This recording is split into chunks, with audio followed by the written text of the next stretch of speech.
कैसी मदद थी, गैबी मदद जो अल्लाह की इमदाद आई थी, तो अल्लाह ने कैसी मदद की थी हमारी, और कैसे जो है हम कह सकते हैं कि मौजज़ात हुए थे, मिरेकल्स हुए थे इस जंग में।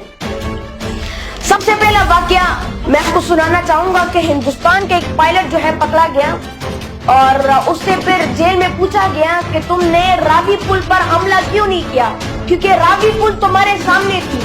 हिंदुस्तान के पायलट से पूछ रहे हैं, तो वो पायलट उसे कहता है कि मुझे अपने बेस पे बताया गया था कि वहां पर एक पुल है, रावी पुल एक है, लेकिन मुझे 6 पुल नजर आ रहे थे, तो मैं किस पुल पर हमला करता। ये मतलब कुछ वाकयात हैं जिसमें पता चलता है कि ये अल्लाह ने जो है हमारी मदद की है।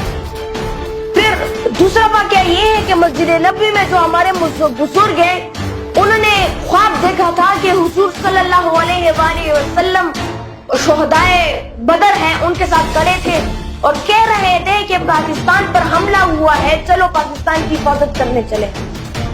बहुत सारे वाकयात ऐसे पेश आए थे।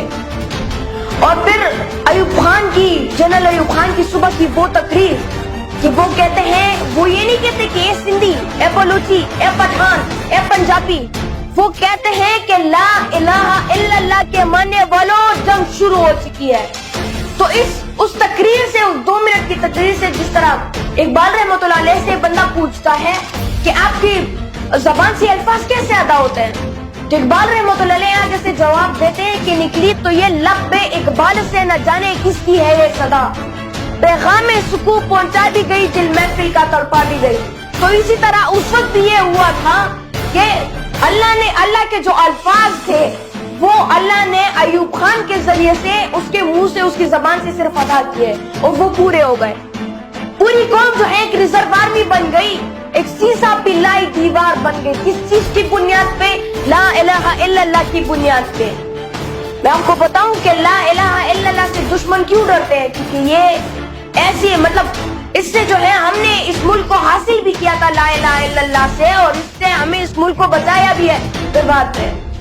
18 साल नहीं हुए थे पाकिस्तान के हासिल किए हुए, लेकिन हमसे 10 गुना बड़े मुल्क ने जो है उसने हम पे हमला कर दिया, हमला किया और बदबिन बताए। क्योंकि जब हमला होता है या जब 2 मुल्कों के दरमियान जंग होती है तो पहले से ऐलानें हो जाती हैं और 2 महीने पहले ही मुल्क अपनी ट्रेनिंग और अपनी जो मशीनें बॉर्डरों पर लाती है। लेकिन उस वक्त ये नहीं हुआ था, डायरेक्टली जो है अटैक हुआ था। लेकिन फिर भी हमारी जो आर्मी थी वो मजबूत डटी रही, वो एक सीसा पिलाई दीवार बन गई जिसको वो लोग तोड़ नहीं सके। वो लोग तो बड़ी बदमाशियां कर रहे थे और कह रहे थे कि जो है हम अपना नाश्ता जो है लाहौर में करेंगे और बदमाशी की जो है महफिल सजाएंगे, मतलब बदमाशी करेंगे लाहौर में।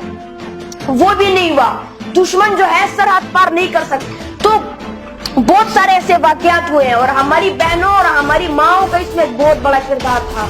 चूंकि मर्द हजरात सारे काम में लगे हुए थे, वो सारे मुल्क को डिफेंड करने चले गए थे, तो पीछे जो हमारी माएँ थी और जो बहनें थी वही नर्सेज बन के खड़ी थी, हमें रिसीव कर रही थी। हमारी माएँ और बहनें हमें रिसीव कर रही हैं, तो ऐलान किया पूरे आर्मी फोर्स ने कि अब पीछे गोली आप लोगों ने सीनों पर खानी है, क्योंकि पीछे आपकी माँ और बहनें आपको रिसीव करनी है।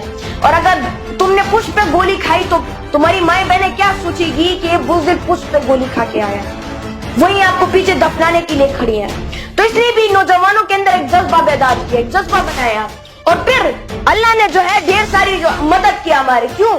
हम ला इलाहा इल्लल्लाह के मानने वाले थे और ला इलाहा इल्लल्लाह पे डटे रहे और एक सीसा पिलाई दीवार बन गए थे। तो बहुत सारा किरदार था और मैं बहुत सारा खुशनसीब हूँ, क्योंकि आज सुबह ही मैं एक ब्रिगेडियर साहिबा से मिला हूँ और वो जो थी 1965 के जंग में वो हिस्सा भी थी, कैप्टन थी उस वक्त, और उस वक्त वो नर्स भी थी हॉस्पिटल में, CMH अस्पताल के कौन सा हॉस्पिटल है वहाँ पे वो खड़ी थी। क्योंकि मैंने बोला भी कि वो अपने बेटों और अपने भाइयों को रिसीव करने के लिए खड़े थे, तो उनसे मैं मिला, उन्होंने अपनी कहानी की कि ऐसे वाकयात हुए थे उस वक्त, ऐसे वाकयात हुए थे। मैं बहुत ज्यादा हैरान हो गया और मैं जो है उनसे बहुत ज्यादा इंस्पायर हो गया। फिर उन्होंने मुझे एक किताब भी दी, वो किताब अंदर पड़ी हुई है, मैं जब आ रहा था मैंने उसे पढ़ा। उसका नाम था मेरे साथी, मेरे गाजी और मेरे शहीद। और ये किताब आप भी अपने लिए अवेलेबल कर सकते हैं, बहुत प्यारी किताब उन्होंने लिखी है। اس میں انہوں نے اپنی کہانی لکھی ہے کہ 1965 کے وار میں کیا ہوا تھا ہمارے ساتھ، ہمارا رول کیا تھا، آرمی کا رول کیا تھا. وہ ایک جگہ پہ اس نے کہا بھی کہ میرا بیٹا خود بھی آرمی میں تھا.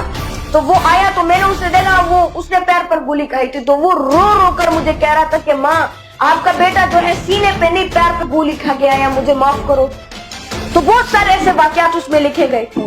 تو میں بھی بہت زیادہ حیران ہوا، اور انشاءاللہ ایک دن میں یہاں پر اس بک کے حوالے سے بھی بتاؤں گا، اس میں جو کہانی اور جو سٹوری لکھی ہے وہ بھی میں آپ کو خود ہی پڑھ کر سناؤں گا کہ اس میں ایسی کیا انسپیریشنل سٹوری لکھی ہے، کیا موٹیویشنل سٹوری لکھی ہے، جو کہ سب لوگوں پر کی رونگٹیں کھڑی ہو جاتی ہے، بال کھڑے ہو جاتے ہیں.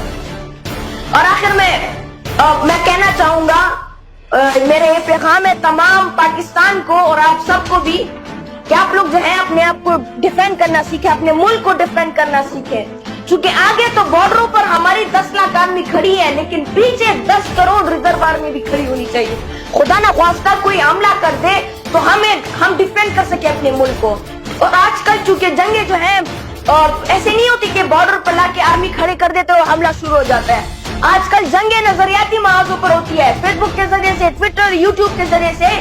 تو آپ لوگوں نے بھی ٹویٹر کے ذریعے سے، فیس بک کے ذریعے سے، یوٹیوب کے ذریعے سے اپنے ملک کو ڈیفینڈ کرنا ہے. کسی کو ابیوزز نہیں دینی، نیگیٹو کچھ استعمال نہیں کرنا، لیکن پھر بھی کوشش کریں کہ اپنے ملک کو ڈیفینڈ کر سکیں، تاکہ آپ بھی ڈیفینڈنگ کرنا سیکھیں اور اس طرح پوری قوم جو ہے اپنے ملک کو ڈیفینڈ کرنا سیکھے. اور انشاءاللہ ہم پاکستان کو ڈیفینڈ کریں گے. پاکستان زندہ باد! پاکستان زندہ باد!